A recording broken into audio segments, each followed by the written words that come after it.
to believe as a sports person? There was 4 million people in Ireland who knew much more about managing football teams than I did. When it comes to music, I can spoof with the best. Your sporting career is the best time you'll have, and you have to hang on to it for as long as you like, because everything else is pretty crappy. And this is not lies. Stephen Rothschild has never spoken to Jimmy McGuinness in his life. And this is Off the Ball Saturday on News Talk. John Duggan with you through until 5. You can text us 53106. We're streaming the conversation as well. Listen on News Talk, but also watch us on the digital and social channels for Off the Ball, for Periscope on Twitter, at Off the Ball, YouTube, Facebook, and on the OTB Sports app. This week's Saturday panel, thanks to Gillette, proud sponsors of Movember. Gentlemen, let's mow. The Movember appeal, held each November, aims to raise awareness around key health issues faced by men, including mental health issues, prostate cancer, testicular cancer as well. Now, participants are being encouraged to grow a moustache or move 60 kilometres during the month of November, with all funds going towards supporting men's health projects. Founded in 2003, Movember has funded over 1,250 men's health projects around the world, while encouraging men of all ages to take ownership of their health. According to a recent survey conducted by Empathy Research on behalf of the charity, men account for 3 in every 4 deaths by suicide in Ireland, while 60% of respondents say they never or rarely speak about their mental health. The pandemic has also had a notable impact on men's mental health, with 62% of men aged 35 to 44 stating COVID-19 has had an adverse impact on their emotional well-being, increasing to 63% among the 18 to 24 cohort. The study also found only 4 in every 10 men regularly check for symptoms of testicular cancer, despite it being the most common type of cancer among young men. More information on how members of the public can get involved, along with more fundraising ideas, can be found on the Movember website. We're delighted to be joined by Movember Ambassadors, Emmet Brennan, the Irish Olympian boxer, the Westmeath footballer, Boidu Sayeh, and the Limerick hurler, Tom Morrissey. Emmet, you're in studio with me here. You are growing a moustache for November, I see? I am. It's not coming along as good as I wanted, but yeah, growing a moustache, it's good to be involved in the campaign, and I just wish the moustache was a little bit more flamboyant, but I still have another. You got a few comments, are you? Yeah, not good comments, but like it's all part of the fun of Absolutely, it. yeah. As I was saying to you, like, you're seeing people walking around town, and it's good. It is. It's a good campaign, and it's great to be part of it. Why did you decide to get involved in it? So they reached out to me and asked me to get involved, and like, not that I was hesitant of it, but like, men, we do find it difficult to. So I think the big thing this year is probably mental health. Because we're coming out of lockdown, and the last year and a half has been hard for absolutely everyone. Yeah. So I think that's the big thing, is mental health, and like, I think everyone, not that they suffer with mental health, but everyone goes through bad times. And I suppose, like, if someone could see myself straight off the plane from the Olympics that I also went through rough times, or maybe a little bit, I wouldn't call it depression, but like, had some difficult times along the journey. If I could open up about that, maybe someone else can, and it'll help them in some way. Tommy, you also got the moustache going?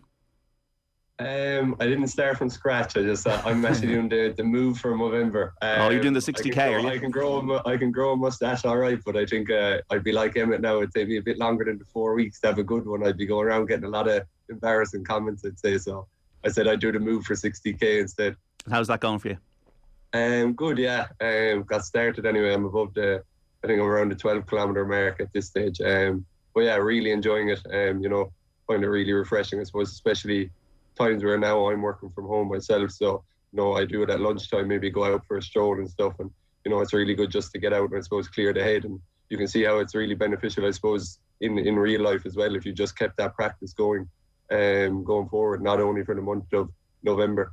It's always tempting as well when you win All Ireland to maybe just take the foot off the gas during these winter months.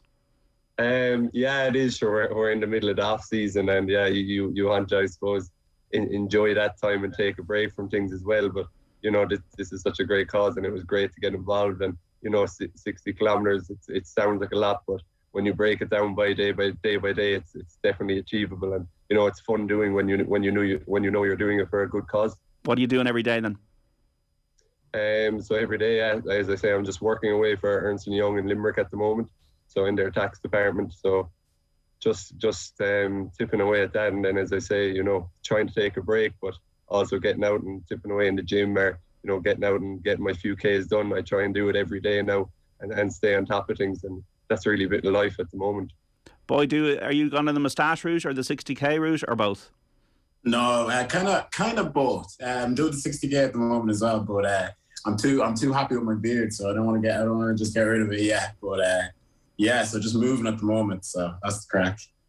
Sports really helped all three of you around focus in life, achievement, overcoming challenges. We all have challenges every single day, folks. Boidu, I suppose your story is unique. You came from Liberia when you were a young lad. You moved to Ireland when you were 8. Yeah. So, I grew up. I didn't really grow up. I grew up in Ireland, but I lived in Liberia for kind of my younger age, all the way up to 8. And my uncle brought me over here to kind of live a new life. So, it's been challenging and really, really positive as well. So I suppose Ireland's my home now, and especially GAA has been such a big part of it too. Obviously there's challenges, but at the moment it's probably like the best challenges ever. Like, living in a country like Ireland, and coming from where I came from, so poor, and people struggling every day. So I count myself kind of positive in that sense. You came from a war-torn country. When you arrived in Ireland the first time, what was it like? Cold. It was cold. It's hard to kind of put in words what it was like, because everything was so fresh and new. All I knew was living in poor conditions and living in the slums and the dirt. And then moving over here, everything just felt new and brand new.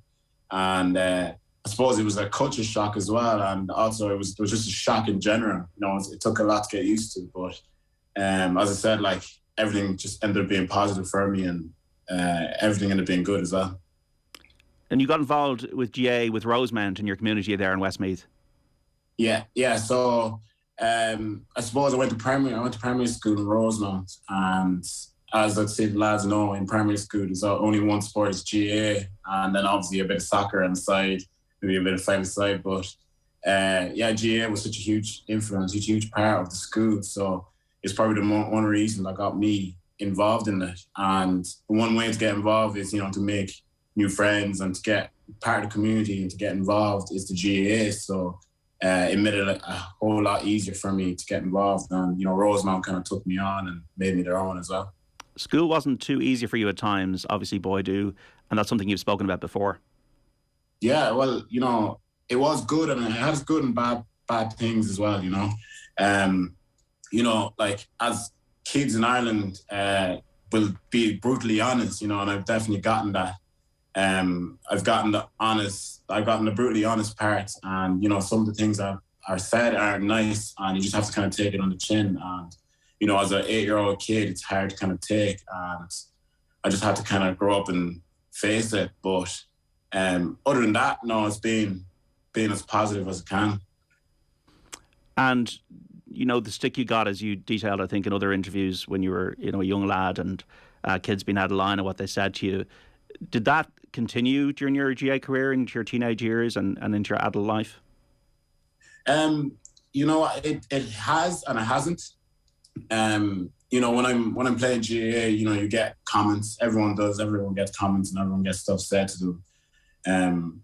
So I've definitely gotten that. I've definitely gotten comments from the crowd and comments from players as well on the pitch. But I really just took that as kind of a driving stone. I didn't really take it as a negative. I definitely got like a load of negative things, but the positive kind of outweighed the negative. So it really didn't affect me as much as people might have thought. And I try not to let it bother me, and I try to focus as much as I could on what I was doing and what I wanted to achieve. And I used that negative as kind of a driving force to better myself and to get ahead of them and to try improve a lot more and to prove them wrong. Mindset, as Boidu speaks about there, Tom, is very important. And I suppose a family and a support network for any young male is really important as well. You've got a twin brother, Paddy, I believe, and you also have a brother on the inter-county and club team. Yeah, myself, Paddy and Dan, and I have a sister as well, Sarah, so she kind of gets forgotten about at times. But so there it is, as you say, whether it's in sport or it's in life, your family are going to, as you say, be the people that are nearest to you and support you. the most. They're with you every step of the way, you know, the good days, but more importantly, they're with you the bad days as well. You know, there's going to be days where, especially in sport, where, you know, you might get dropped, you might be making teams, or, you know, you're going to have moments where you think you're going to give up. I suppose the same when you're trying to pursue something in life as well. And, you know, you're going to need to lean on your family for their support, and they're kind of the ones that keep you going through those tough times. And this campaign, I think, is all about opening up and being not afraid to have those conversations.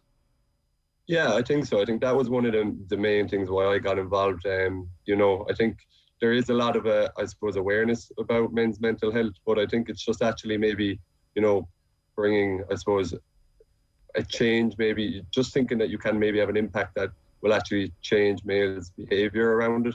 You know, if you can, maybe the people that are struggling, if you can get them to open up, you know, that's an achievement for me out of this month there. You know, if you're someone and you don't struggle, not everyone does struggle, you know, you might be lucky, but, you know, it's to change the mindset. Like, it's okay to go and ask your friend, how is he getting on there? You know, if you notice something different in him, is he okay? And have a chat with him, and don't be embarrassed to have those chats with him. You know, I suppose we do struggle maybe to open up as males, but, you know, that for me was kind of the main thing out of this Movember campaign. Boxing was the thing for you that you grew up in Dublin's inner city, Emmet, getting involved in. Did you find it gave you a real good focus when you were a young lad?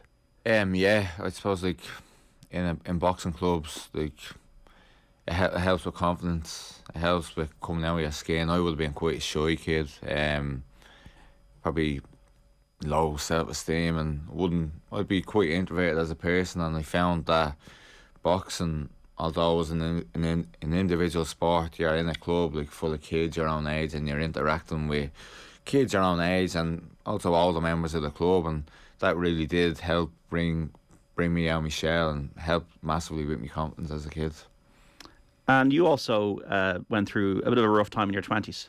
Yeah, like, I suppose, like, my path is probably no different to a lot of young men and women in Ireland. I think, like, we have a huge drinking culture in Ireland. Let's be honest about it. Like, it's someone's born, it's a christening, you celebrate, you have a drink, a communion, you have a drink, confirmation, 18, 21st, wedding. Alcohol's involved in everything. So I was like in my early 20s, like up until maybe 20, 21, 22, boxing was basically all I'd done. I was terrible at school, I hated school. Boxing was my outlet away from school. And then you're introduced to alcohol, going out, partying. For me, boxing just went on the slide, and going out, staying out late, coming home early, just became the common thing for me week after week, and I was going around in circles, yeah. So when did you change direction and said, you know what, I'm maybe doing a bit much of this and I need to get back on the bike when it comes to the thing I love, the boxing? Yeah, so I was, at the time, like, when I came out of school, it was, we were in recession. So, like, 18, 19, 20, there was no really work. Then I got to 21, 22, things were starting to pick back up a bit. I got a job as an apprentice pipe fitter. Wages were terrible, so that probably added to how bad I was feeling and the low self-esteem, because I wasn't earning much money and I was drinking on top of that, and that probably went on up until I was around 24, and but still, like, work wasn't the demand for work wasn't as high as it was now, so you're in and out of work, and I was working over in Amsterdam. I was 24 and I was absolutely smashed. I was just drinking the weekend. Like, I was smashed through my own fault. And I was over in Amsterdam. I was like, Jesus, I have to get back to boxing. It's the only thing that makes me happy. It's my outlet.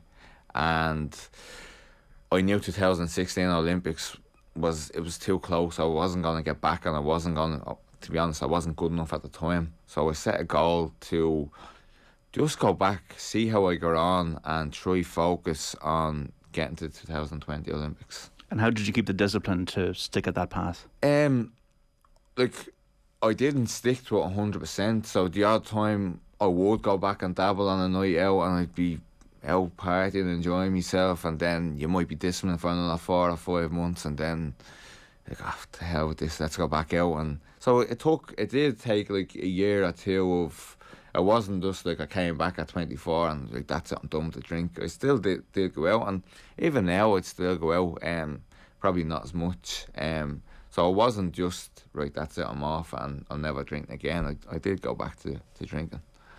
So what would your advice be to somebody who might be struggling a little bit and is not opening up, maybe feels that might be a bit of a weakness, is bottling things up, is just having a hard time? Yeah, I'd say like find something that you enjoy, definitely. So I talked about this last week, like I was in a job that it didn't fulfill me. I had no satisfaction in the job that I was in, and like it wasn't a bad job. It was like if you're a fully qualified pipe fitter, the wages are quite high and the work is good, but it wasn't for me. So like if you're in a job that you don't enjoy, I try go off and find something that you do enjoy, because ultimately you're spending 40 hours a week doing that, so you might as well enjoy it.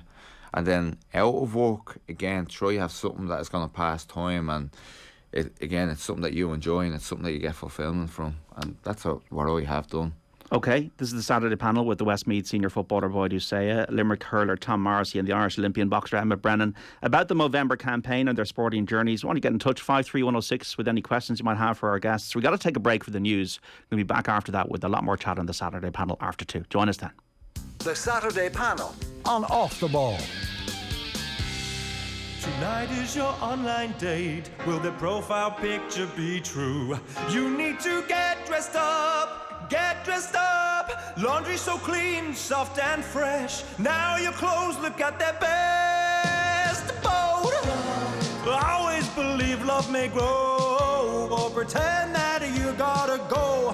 You are bold. Try Bold all-in-one pods for a brilliant clean with built-in softener. Always keep away from children. The wait is over. The Black Friday sale is back at Harvey Norman. Get Black Friday discounts today, like double bed frames from just $199, double mattresses from a low $299, plus save 50% on selected linen room duvet cover sets, with a huge range in stock, ready for quick delivery. Don't wait. Now's the time to buy, in-store or online. The Harvey Norman Black Friday sale. Future-proof. In Sophie's Choice, Sophie has to choose which one of her children will live and which will die. It's an impossible decision for any human to make, to weigh one person's life against another. But it's the sort of decision that we're increasingly asking AI to make. One day soon, even our cars will have to choose who to save and who to sacrifice. Find out more on this week's Science Week episode of Future Proof. Proudly supported by Science Foundation Ireland. This Sunday at 10 a.m. on News Talk. You're finally able to travel as normal again. So here's a brief refresher on how to take the train. The train, for those who don't remember, is the big, long thing that runs on tracks. Face coverings, of course, must be worn. On board, you can relax, watch the world go by, take a nap, or even listen to music from the popular hit parade. Please do not dance on the train. If travelling with a spouse or acquaintance, engage them in light conversation, or break out the cards for a spirited game of bridge. Yes, it's all fun and games on the train. Rediscover the joy of the train with great fares at irishrail.ie. Éireann Road Éireann, part of the Transport for Ireland network. That feeling is back. Live horse racing has returned, which means you can be trackside again, enjoying the kind of crack that only a day at the races can bring. And of course, the thrill of the final stretch. Get into live horse racing again. For a full list of race meetings and to get tickets, visit hri.ie. Horse Racing Ireland, for every racing moment. At the Laser and Skin Clinic, we want you to be confident in your skin. So we've just launched our exclusive body suite. No matter what your body concern, stubborn fat, loose skin, no muscle tone, cellulite, we have you covered. Call now for your free consultation at our Laser and Skin Clinics in Dublin, Mullingar and Athlone. Visit laserandskin.ie. Love your body. There's a new day coming. Air Business and Evros Technology Group have come together to form Air Evo, Ireland's #1 telecommunications and ICT solutions provider, and the first of its kind to redefine what's possible. making true end-to-end solutions possible for the first time in Ireland through innovation, expertise, and a unique connection between technology and people, so that you can innovate, evolve, and grow your business. Air Evo. Together we make possible. Find out more at airevo.ie. 'Tis the season to save at Woody's, with 3 for 2 on Christmas decorations, 20% off all Christmas trees, and 20% off indoor and outdoor Christmas lights. So you can make your home a Christmas wonderland for less. Shop in-store, online, or with click and collect. Woody's, we're all homemakers. T's and C's apply. At Peugeot, we're known for our exciting range of award-winning cars and SUVs. Now we've created a range that's electrifying. The fully electric E208, striking and distinctive. The fully electric E2008 compact SUV, smooth and spacious. And the 3008 plug-in hybrid, combining advanced electric and petrol engine technology. To book a test drive at your nearest Peugeot dealer, visit Peugeot.ie.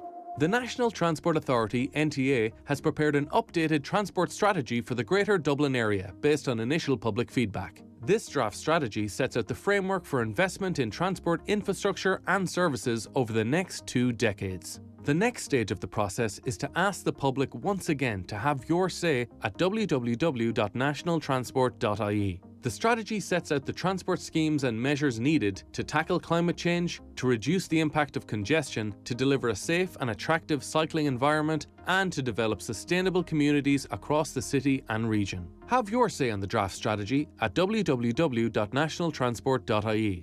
At Life Pharmacy, we're focused on your family's health, immunity and well-being. This winter, call into your local Life Pharmacy for expert advice on vitamins, supplements and everything you need to support your family's health. Plus, ask about our special 3 for 2 offer on selected vitamins and supplements. With over 80 Life Pharmacies across Ireland, there's a Life Pharmacy near you that's always here to help. Life Pharmacy. Live better. Together. The perfect Christmas dinner. It's what the Butler's Pantry is famous for. Treat your family to a 4-course feast with our Christmas in a box. Treat someone special with one of our Christmas dinners for 2. Or treat friends to a Butler's Pantry luxury hamper or gift card. Order now, in-store for collection or online for delivery nationwide at thebutlerspantry.ie. On 106 to 108 FM, on the News Talk app, powered by Go Loud and smart speaker. This is News Talk.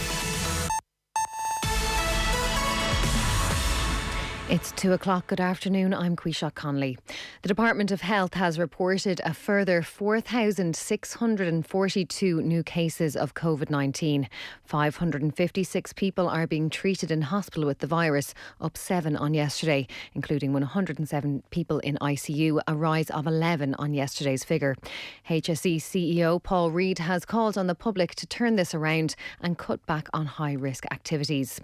Meanwhile, the World Health Organization is calling for countries to stop giving booster COVID vaccines to healthy people. Over 60s and healthcare workers in Ireland are continuing to receive third doses this weekend, but the WHO says they should only be given to immunocompromised people. Director General Tedros Ghebreyesus says poor countries are lagging behind in the vaccine programme. Countries with the highest vaccine coverage continue to stockpile more vaccines, while low-income countries continue to wait. Every day, there are 6 times more boosters administered globally than primary doses in low-income countries. This is a scandal that must stop now. The last lot of discussions are underway at COP26 to finally agree a new deal on climate commitments. Negotiating teams from around the world have worked through the night to put the latest draft together.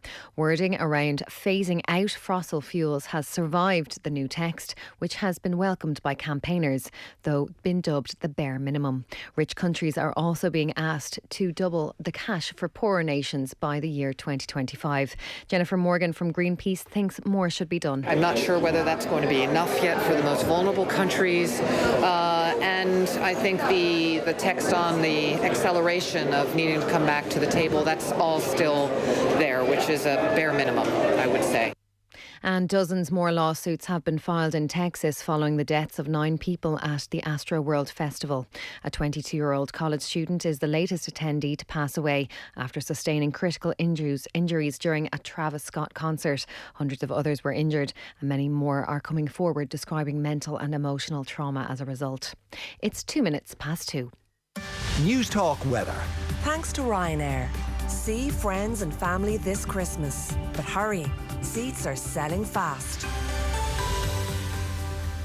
Cloudy with some bright spells. Patchy rain in the west, moving eastwards throughout the day. Mild with highest temperatures of 12 to 15 degrees. And now you're up to date on News Talk. The Saturday panel on Off the Ball. And you're welcome back to Off the Ball here on News Talk. John Duggan with you through until 5. You can text us 53106 or tweet us at Off the Ball. We're back with the Saturday panel with Gillette, proud sponsors of Movember.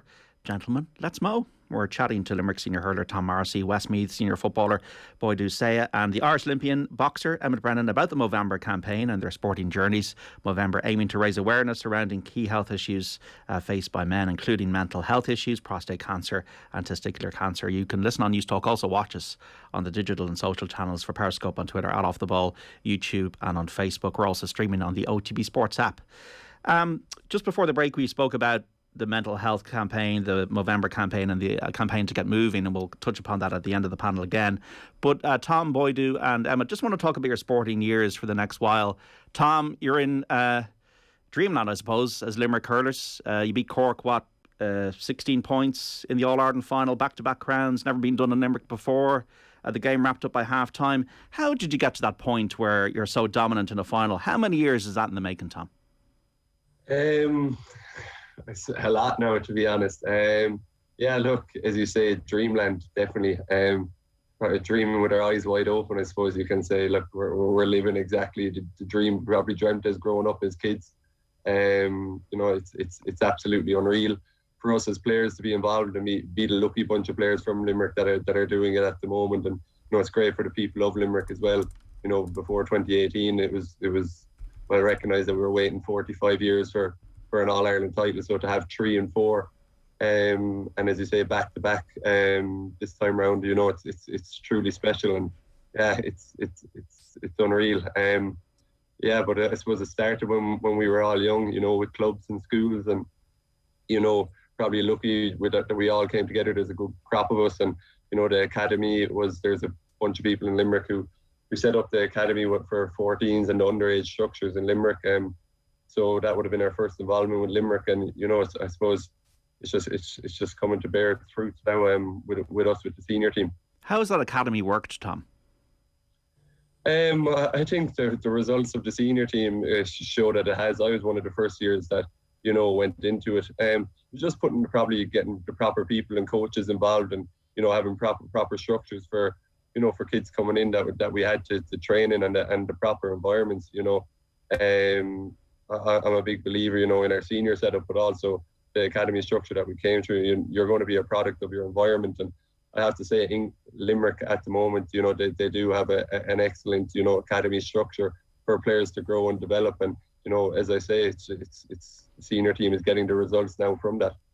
I was watching the final with interest at Croke Park because my mother is from Limerick, the new street in the city there, Tom. And what I was struck by was the precision of the skills. How much is down to complete repetition all the time under Paul Connerk and knowing the process almost instinctively? Yeah, definitely. I think repetition definitely is the word. You know, it's practice. And you know, it's what we do when we hit the training field 2-3 times a week. And I suppose it's just go out and do the same again when it comes to match day.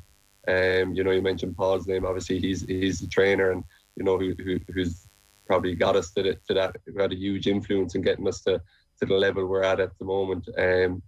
But yeah, he himself, John Quigley, and you know, there's a great team around him as well. You know, and just as you say, just repetition, and we probably just a constant want to improve it as well, I think, which is important. You say it's precise. We're going to analyse that All-Ireland final, I've no doubt, when we go back into pre-season, and we're going to pick out areas of improvement. You know, we constantly want that. Is hunger a hard thing to maintain, Tom? I don't think so. To be honest, I know while I'm enjoying the off season, there's still can't wait to get back at it. You know, so I definitely don't think it's a problem, especially with this group of Limerick players as well. You know, I think Limerick hurling was in the doldrums for long enough. We know what it's like down there, winning no silverware. So I don't think we'll be letting up anytime soon. You know, we want more. You know, sporting careers are short, and you want to get the most out of them while you're there. Boidu, how do you maintain hunger? Look, the football championship was a bit strange the last couple of years, but you had, 2 championship games, you had a good win over Laois, and then you're knocked out by Kildare. Is it hard to keep going when you don't have as many games? Yeah, it's tough. It's tough going training and then knowing you're probably going to have only a couple of games in the championship. But you know, we focus on the league a lot. Like, the league is kind of our championship, is where we're kind of trying to improve as much as we can and trying to get up to. Like, we're unlucky this year in the league, like getting the teams that we got to play, and we're just unlucky going down to Division 3 again. But you know, like, the league is probably the thing we kind of focus on the most. We try to kind of get as much wins over there, and then after the league, then we can try to focus as much as we can on the championship. And we play game by game, but it's difficult enough kind of knowing that you probably will only have a few games, and then, you know, when you get through to the championship, then you have the big dogs to look forward to, which is Dublin. So it's kind of a lose-lose situation. But we can't play each game at a time. So I saw that photo of you, Boidu, lifting the Division 3 trophy, in 2019. Was that then the most fulfilling day of your career as an inter-county footballer? It was and it wasn't. I say the most fulfilling day was probably, you know, putting on the Westmeath jersey for the very first time, making my debut. And I say that was probably the most fulfilling day. And then, you know, like, I know we won the 2019 league, but I definitely want to try and achieve a lot more than that. And I feel like the group we have as well, that we can achieve a lot more than that as well. We can get up and try to win a Division 2 as well, or, you know, do a little bit better in the championship as well. So, you know, it was a fulfilling day. Obviously, it was great, but I definitely kind of see ourselves, you know, improving and doing a lot better things as well. Who was the debut against, Boidu? It was against Offaly. It was against Offaly in, what year was it? 2018. Who are you marking? Who was American? I came on to mark Bernard Allen.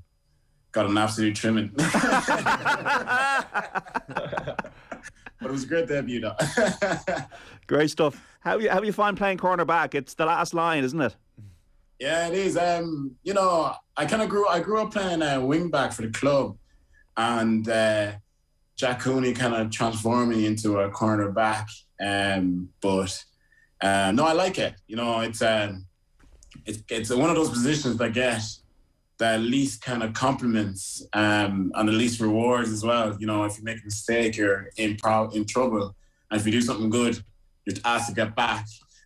So you don't really get all the hype on it, but you know, I'm kind of getting used to it, and, you know, improving in that position a lot every single day. Your former teammate John Egan took to social media from his hospital bed this week to tell his followers, Boidu, good news, and thank his friend and father-in-law Ollie for donating his kidney to him. He even had a lovely message from Seamus Coleman. Great news to hear this week, Boidu. John's a great lad. He was in with Westmeath in my first year and second year, and you know, all the lads definitely back him, and, you know, everyone's there for him. Everyone's messaged him. I actually messaged him there the other day as well, saying well done, and hope everything's well. You know, it's great to see that he's good, and he was a huge loss as well with Westmeath. He was one of our key players, and then he had to kind of go off and he couldn't play anymore, which was kind of a big setback for us. But, you know, it's great that his health is in check, and, you know, everything's well with him. Would you like to see this football championship changed? I know the players were behind this league championship structure, would get 7 games a year for everybody. Would you prefer the league to be the championship in the summer and have more games and meaningful games, Boidu? Yeah, definitely. You know, I think that's the key part, kind of getting more meaningful games, trying to get more games in as well, which, you know, likes of the smaller counties don't really get to.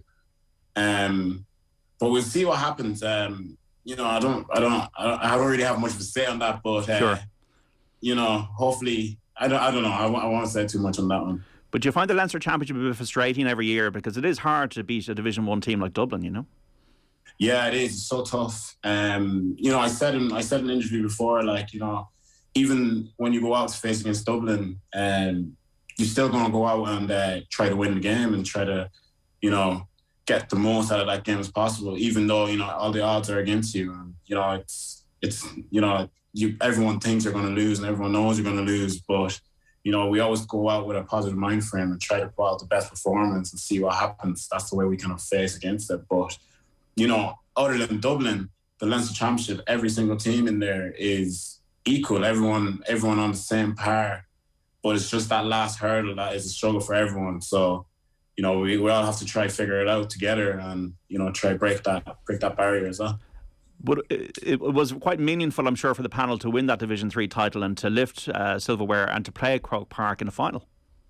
Yeah, it was definitely it was a stepping stone for that group of lads as well to see what kind of a team we had. It was Jack Cooney's first year, and you know, he achieved something like that, and then, you know, it brought a little bit of a go in the county as well. You know, the younger lads looking up to the likes of us who are winning something. You know, Tom knows all about it. I say there's loads of young lads who look up to him and look up to that team and want to achieve what they're achieving. So they try to achieve as much as they can. So that's exactly what we try to do in Westmeath. You know, we don't get all the, you know, we don't win too much. So when we win a little bit, you know, it's great to see the younger lads kind of looking at us and then trying to get onto that team and improving and winning stuff as well. Boidu Sayeh, Tom Morrissey and Emmet Brennan with us on the Saturday panel, speaking about the Movember campaign and their sporting journeys at the moment. If you want to text us 53106, you can get in touch with the conversation. Question for the folks. Emmet, I suppose your All-Ireland final was Japan, the Olympics. You got there this year and it was something that you can never have taken away from you. You've got the tattoos on your arm, I see. Yeah, I got the tattoo on my arm. So look, that just represents the journey of getting to the Olympics. I suppose like where the lads have a championship every year.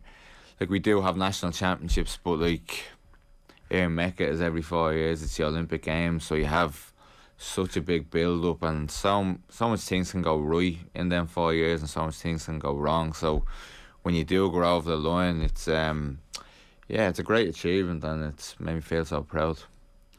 It went virally, 275,000 views of your interview after the defeat.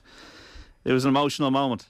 Yeah, it was an emotional moment. So like not many people would have known like the journey up to that and the struggles that I had to get there. And then I suppose this year I've been injured, so there's been so much stress to get there. But I always believed that if I performed to my best, I could pull off a win against the lad, the Uzbek that was fighting. But yeah, it was just gutting at the time, and I think it's the fact that they interview you 20 seconds after the fight. If I had, say, 10 minutes to regroup, it would have been a completely different interview. What were the struggles to get there? Yeah, so I've been injured all this year. I've been injured since maybe March with shoulders and elbows, and then I got a rib injury just before, and then I didn't know this, but I had a bulged disc in my spine as well. So I've been through the mill, and yeah, the body just wasn't right, and you can't put the Olympics off, so you just have to fight through it. I couldn't spar coming up to the Olympic Games, which is like, it's like the lads not training before a Gaelic match. It's like not heard of. Like, you can't go into a fight not have done no sparring, but it was just a situation that I was in, and you're just going to drive on no matter what. You were taking out loans as well, I believe. Yeah, so I took out a loan in 2019. So like you have to win the national championships to basically be the number one in the country, and then go off to continental Olympic qualifiers. So at the time, like, I wasn't on funding. I remember I went to a competition in Ukraine, and I'd trained and worked 45 days in a row without any rest, and then fought, and I was knackered. I was like, geez, I can't do this anymore. And then the nationals were coming up, so the only way I could give myself the best opportunity to win them nationals was to quit work and take a loan out and train full time. Could we be doing more to support our athletes in that regard? I think we can do more to support our athletes when they come into the system. So you have to go off and win competitions to get funded. But if the lads are trying to work full time on top of training full time, they're not in the best, the lads and the women, they're not in the best position to go off and succeed in these overseas tournaments. You're going to New York tomorrow. Yeah. Are you maybe hoping to turn pro? I don't know what I'm going to do, so I'm still injured. This will hopefully be recovered in 4 weeks. I'm waiting to hear back on if I'm going to be funded next year as an amateur and how much. So that'll ultimately have a big say on which route I'm going to go. So I was willing to sacrifice everything, even finances, to get to Tokyo. But now I can't do it for free anymore, so I have to look at the best option financially for myself now. You're going to see Jason Quigley out there. He's fighting for the WBO middleweight champion Demetrius Andrade. Yeah, so it's mad because me and Jason, when you come into boxing, you can only the first fights you can have is at 11 years old. And we fought 20 years ago in the first all. Does he remember, I wonder? Did you beat him? Well, I remember because he battled me. Yeah, so I can remember that quite well. Yeah, and he can remember as well. Like we've talked since, and we keep in touch with social media. So I'm in New York, so it'd be a shame not to take the trek up to Boston and hopefully see Jason win the world title. Do you know much about the pro game? So my style would be more suited to the pro game. Right. So like the way I describe it is, you have running, but like an amateur would be like 100 or 200 metre sprinter, whereas a pro would be like a marathon runner or a 10,000 metre runner. And by nature, I'm a little bit slower. It takes me a little bit longer to get into the fights. Like typically, I will probably lose the first round of most of my fights, and then I come back into it in the second and the third round. So I would be more suited to the pro game. I'd be more like I have an all-action style. It's entertaining to look at. I would be more suited to it, but there's more to the pro game than just the boxing. There's the finance side, the management side. There's a lot of other stuff that have to be. When you see Katie Taylor, she's done brilliantly out of it now. Obviously deserved, but we saw the pain of Rio for her. She's never looked back since she turned pro. Yeah, and I suppose she probably, Kate has done so well for so long, and I'm sure she has gone through adversity in a boxing career, but I'm sure that adversity of Rio made her a stronger person and ultimately a better boxer. Because she probably hasn't had that moment where. Because for years she had everything her own way in terms of results, and now all of a sudden she gets beaten and she has to probably go back and look at herself a little bit, and that's how you build as a person. It's funny with Japan that a lot of athletes would go home straight away, but the boxers didn't. They stuck together. So you were there when Kelly won gold. Yeah, which for me was brilliant because I was knocked out maybe 2 weeks. I think it was exactly 2 weeks to the day that Kelly won, and I was quite down for the 2 weeks. Because I was still in that environment of I'm going and looking at people winning, and although I was supporting my team, it's still an individual sport, and I couldn't get over. It was hard for me to just park my defeat off and move on. But Kelly's win just gave me such a lift. Because I've seen Kelly, and I've boxed with Kelly at club level from maybe 10 to 12 years ago, and I've seen the dedication that she has put in. So I was more happy because I've seen her giving up so much, and I've seen her doing the extra rep in training, the extra round, the extra bit of running. So I've seen all the sacrifices and the hard work that she puts in, and that's what made me so proud. It wasn't the fact that she won an Olympic medal, it was the fact that all the hard years of graft, and she's went through adversity herself, and she's come through with flying colours. So that's what I was more proud of as a friend, rather than looking at an athlete win. And it's done great wonders for the community as well. And yeah, she's a role model and she's so relatable. I think that's why she has such a big structure now. Like, she's so relatable. She's worked in the hospital in St. Vincent's, and she still goes back and does a little bit there. And it's a working class community, so people do take to that. And she'd never say no to a photo. She's always with the kids in the area, giving them advice. She's at local events. Anything she can do to help in the area, she does do. So I think it's just deserved that she's after getting the reputation that she has. The Gaelic community as well, Tom, when you drive sometimes, as I did from Kerry into Limerick and during the summer, the first thing I saw was the green and white flags for the hurlers, and what it must have done for the community of Limerick and the people around Ahan and all these places. It give them such pride in your achievements. Yeah, definitely. Boidu touched on it there when they won their Division 3 title. That you're kind of inspiring the younger generation, and I think that's what our success has done. And it's kind of touched what Emmet has said as well about Kelly going back to the kids in the local community and giving her time to them. I think we try and do plenty of that as well. Because while I suppose Limerick hurlers are in the spotlight and doing well, and it's probably attractive to be involved with Limerick hurlers, it's important to try and use that with the younger generation to get them involved in GAA and probably hurling in particular as well, and hopefully that'll bear Limerick good into the future. But yeah, so that's really it. Like, there's a lot of hype and happiness around Limerick hurling at the moment, and everyone wants to be involved in it, and it's just trying to, I suppose, maximise that influence that we might have with the younger kids, and going out to see them with the cups. We got to do it in 2018. We actually haven't got a chance to do it, obviously, with COVID. The last 2 years we won, but it was unreal going to your local schools and your local clubs and getting that time with the kids, and so seeing the happiness in their faces. And you could also see a big uptake in, I suppose, GA and hurling in particular in the clubs with the number of kids that were going down the following year and willing to give it a go.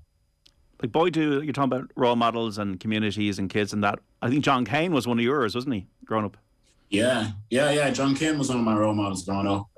He has a former All-Star. It's someone that I've really looked up to, and really, like, he's a cornerback as well, so I might as well just copied him. But yeah, he was someone that I really looked up to, and like that word role model has kind of been a big part of my sporting career so far.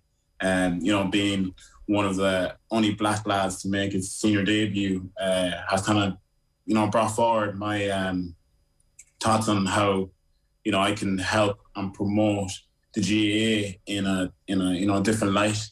Try to get as many non-Irish or Black Irish or different cultures involved in the GAA. And Ireland is changing so much. The whole structure of Ireland is changing more. There are loads of people moving here and living here of different races. So if as many people can see me playing the sport and look up to me and see me and say they can do that as well, it's so key. And that's why I'm kind of hoping that a lot of different cultures can join the GAA and get involved in hurling or football. We had Chidozie Ogbenya become the first Republic of Ireland player to be born in Africa to play for the national team. It was great the other night against Portugal. We have a great new multicultural country. Are there still barriers to be broken down for you, Boidu, from what you see? Like it's not easy. I've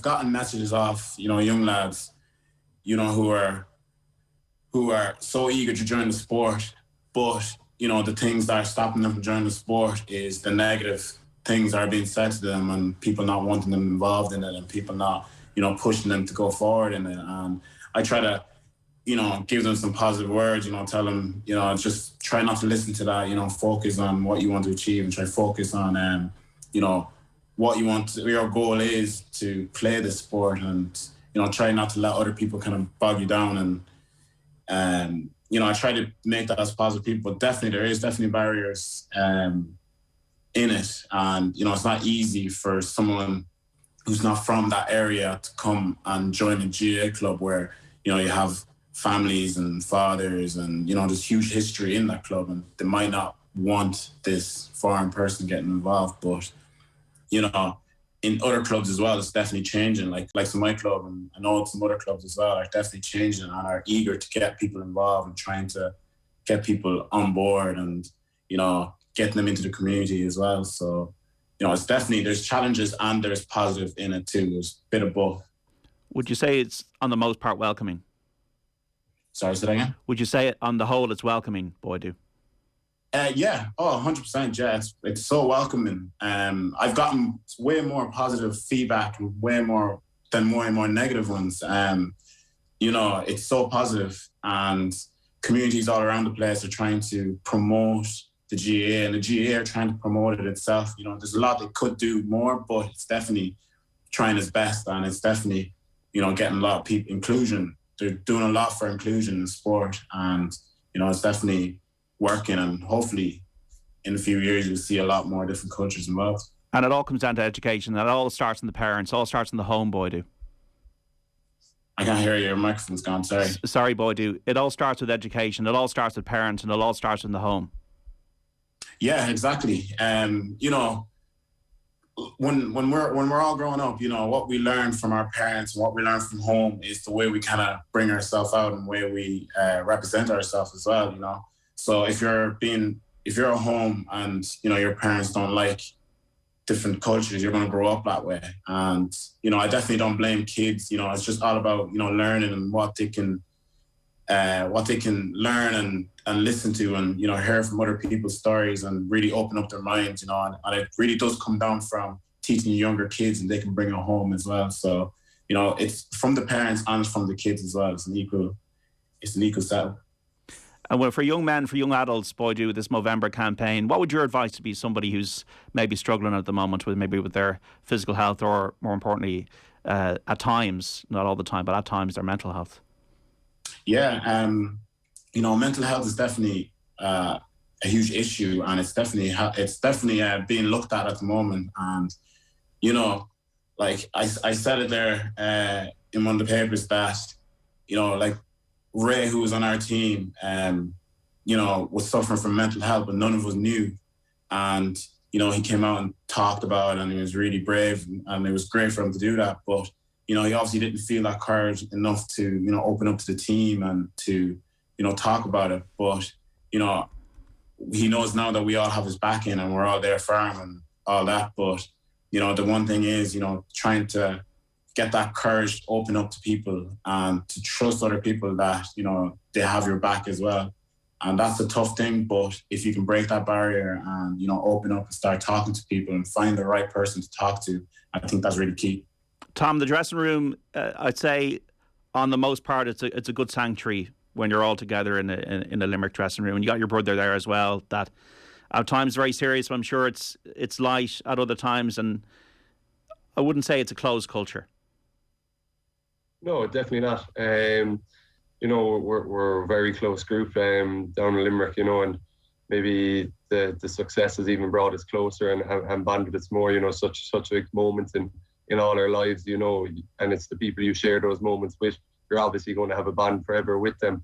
But yeah, I'd like to think, we're actually a very good group, I suppose, to open up to each other and help each other out. And as Boidu says, people probably don't realise it when they're struggling, but like a lot of people have your back and will help you if you just reach out. And I know for a fact that if I ever was struggling and I reached out to any of my Limerick teammates or the group as a whole, like that they will be a huge support structure for me as well. Next year, Tom, 2022, you got Henry Sheffield on the sideline. That'll be an interesting addition to the hurling championship. Yeah, definitely. I think the hurling championship at the moment is great. I think there's a lot of teams that can win it. You're looking at eight teams that I think can, definitely beat each other on any given day. Obviously Henry Sheffield is he is renowned for what he's done on the pitch and what he's done on the sideline for Ballyhale in recent years as well. So look, I'm sure he's looking forward to getting involved with Galway. They're always a tough opponent when we do face them, but there's plenty other teams out there who we still have to be wary of as well, and I'm sure they'll all love to have a crack off us. So it's embracing that challenge that those teams are going to bring and looking forward to it and hopefully being able to overcome it again next year. When do you get back into it in full vogue when you back into it in earnest then, Tom, next year? We're just tipping away by ourselves at the moment. We're on no programme, so hopefully they'll let us have a break for another few weeks anyway. And I expect it to, I'm not sure even when next season starts. I think the game's starting in February, so I'm sure sometime maybe after Christmas there they might have us in the gym come December, but hopefully we'll get the rest of November anyway, that we'll be able to enjoy a bit of downtime and a break from it. Boidu, how are you keeping yourself busy at the moment? So I'm just working in the gym at the moment, and so tipping away, working. I'm living in Galway at the moment as well, so it's kind of a change of scenery from the countryside. So you getting to see the sea, Boidu? Yeah. What's that? You getting to see the sea? I got to see the sea. Yeah, exactly. That's been actually a huge part as well. Going for a dip down here, so everywhere's opening up as well. So it's getting lively down here, so it's great. And what's the hopes for Westmeath next year? So our hope is to try to get out from Division 3. We're unlucky to get down, so we're definitely going to try focus to get out of there and bring in some new structure into the team as well. And I've met up with Jack as well, and he was saying, he has a new kind of background team that he's looking at. So so our focus is to get out of Division 3 this year and see how the championship goes. And Emmet, we'll see what New York brings for you. Yeah, I'm looking forward to it. So I actually haven't thrown a punch since the Olympics with the shoulder injury. I got it injected on Wednesday, so please God, all goes well. I'll be back punching maybe in 4 to 6 weeks. Have a little bit of downtime in New York. I would have loved to train over there because it has such a good history of boxing. Unfortunately, I can't. But yeah, look, I'm looking forward to it. It'll be a good trip, and as I said, I'm getting to go up and hopefully look at Jason win a world title, which would be magnificent for the country. Great to have you in studio. The best of luck with the next chapter. Thanks very much. Boidu and Tom, the best of luck, lads, in the championship, and enjoy your Christmas. Thanks very much. Boidu Sayeh, Tom Morrissey and Emmet Brennan on the Movember campaign in their sporting journeys. And this is Off the Ball Saturday on News Talk. We're going to be back after the break with Andy Dunn looking ahead to Ireland versus New Zealand, that small matter of a rugby international. It kicks off at 3:15. We will build up after this. Off the Ball on News Talk. Discover the Whirlpool Fresh Care laundry range at Power City. The perfect match washing machines and dryers will keep your clothes fresh for up to 6 hours after the programme is finished. For more information, go online to powercity.ie or call in store today. Grant has been providing reliable, efficient and